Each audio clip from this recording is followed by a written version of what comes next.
Hey there, and welcome back to another video. There are a ton of different keys on the saxophone, but there might be one that you never use and you might not even know how to use it. It's this key right here at the top of the left hand, and it's called the fork key. You may have also heard it called the front key. Mine has a pearl, so it kind of looks like the rest of the keys, but yours might be all metal and kind of looks like a teardrop.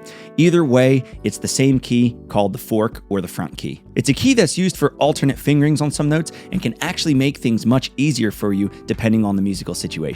Just before I get into teaching you how to actually use the fork key and play these different notes, I made a PDF worksheet that's completely free to you. It has some exercises that I'm going to be going over that I think will be great for you to use when you're exploring this key. The only thing you need to do to get it is go to davepollack.com/fork.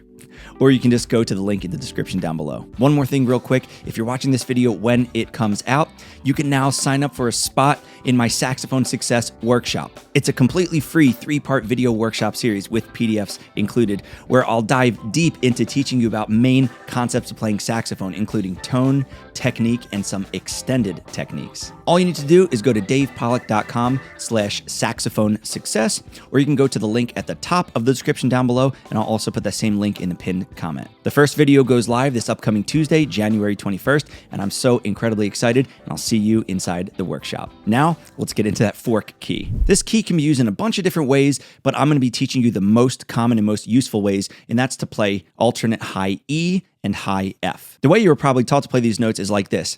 High E would be the octave key, side palm key, the second palm key, and then the right hand top side key. And then to play high F, all you do is add that third palm key. So you have to use a lot of your left hand here. You have to use these palm keys as well as that top right hand side key. And that sometimes can get in the way depending on the line that you're trying to play. Here's how you use the fork key to play alternate high E and high F. Instead of using any of those palm keys, all you need to do to play high E is use the octave key, the fork key, and then 2 and 3, or the A key and the G key, depending on what you call them. And then to play high F with the fork key, all you need to do is lift up that third finger. So all you have left is octave key, fork, and second finger, or the A key.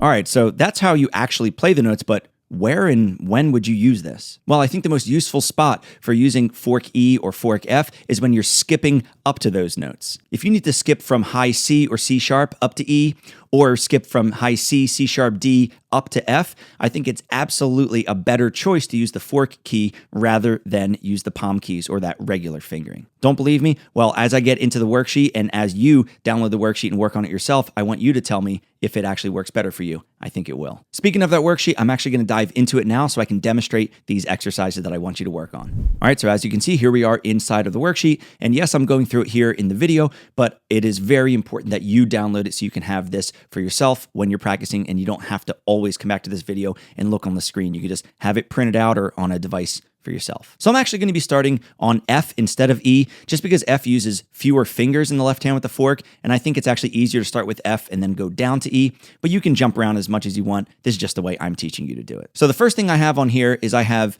a high C up to the palm key F. So that's the regular way to play F. So left hand, octave key, all 3 palm keys, right hand, top side key. And then high C again, and then the fork key F. This is not only going to show you the difference in fingering when playing this, but it's also going to give you a different sound as well. That's something that I didn't mention yet. The tone is going to be slightly different, and that might be something you're looking for as well, especially if you're just playing the note by itself. You might like the tone of the fork F better, so just so you have a single high F, maybe you're going to play fork, maybe use the palm keys. The idea is here you have options, so you can choose what is best for you.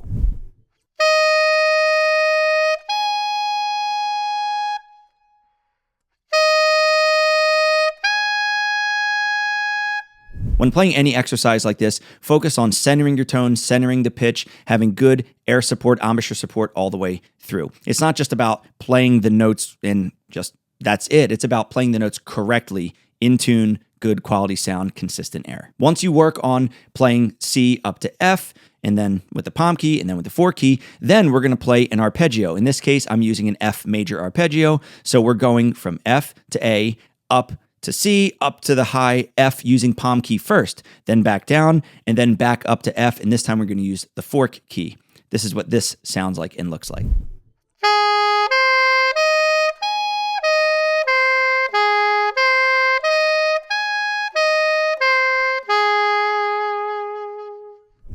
Now on the third line, instead of jumping from C up to F, we're going to be jumping from high D up to F.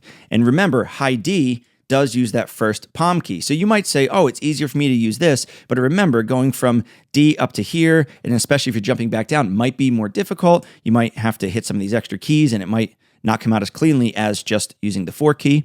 That's why you're going to try these exercises out for yourself to see what works. So check it out, and this is what this sounds like.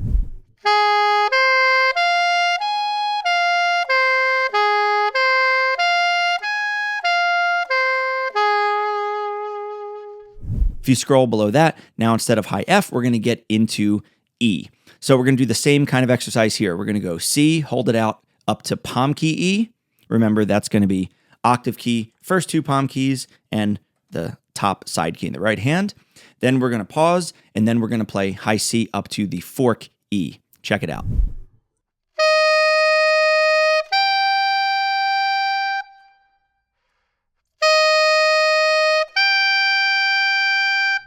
Remember, as you're hearing this, you're just hearing how I'm playing it in the tone that I'm playing it with.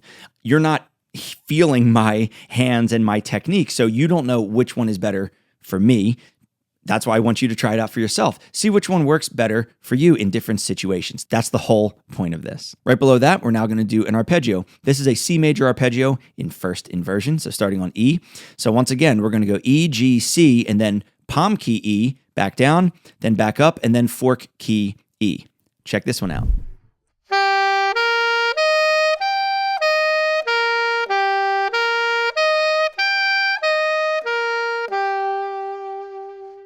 Below that, we're now going to be doing the skip from C sharp to E.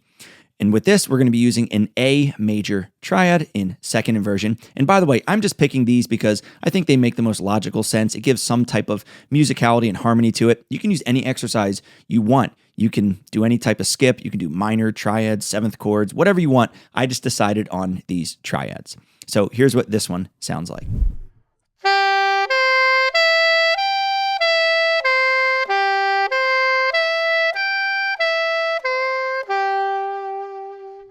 All right, and the final exercise I put on the worksheet here is we're actually going to be playing E and F together and next to one another. I know I mentioned in the beginning that skips are going to be the most useful for using the fork key, and I do believe that. But sometimes if you're playing really quickly or anything from E to F or F to E or back and forth, think the beginning of Donna Lee, maybe, if you know the melody on alto anyway. That's going to be useful for you as well. So in this exercise, we're going up an F major 7 chord. So F, A, C, then E, F, back to E, back down. First, you're going to do palm key. Second time, fork key. Check it out.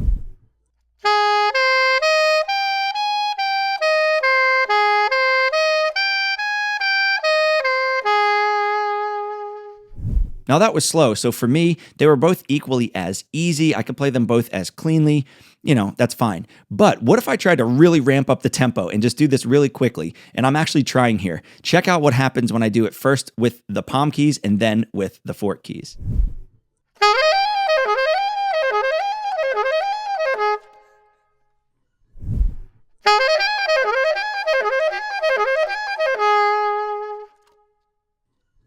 All right, I hope this video has given you some ideas on how to use this very unique but very useful key. There are some other uses for it, especially in the altissimo range, but I'm not going to go over that in this video. I do, however, go over them and a ton of other techniques, exercises, and helpful things in the Saxophone Success workshop. Remember, to reserve your spot today, just go to davepollack.com/saxophone success. That link is also in the pinned comment and the top of the description down below. Thanks so much for watching, and I'll see you in the Saxophone Success workshop.